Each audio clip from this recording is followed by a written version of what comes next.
Check-in na kami. Tapos na mo mag-relax, doon ka. Ayan. May sopa naman dito. What's that? Ayan. Ito naman yung bed. Ayan.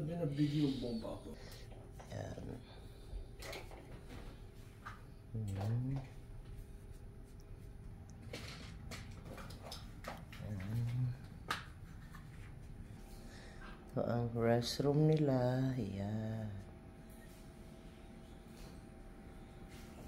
Pupunta sana ako doon sa labas sa patio kaso lang malamig.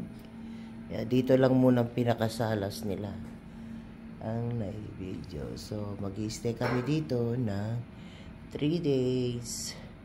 Lalabas kami dito sa Thursday. Kung gusto mo ng coffee, nandyan lahat.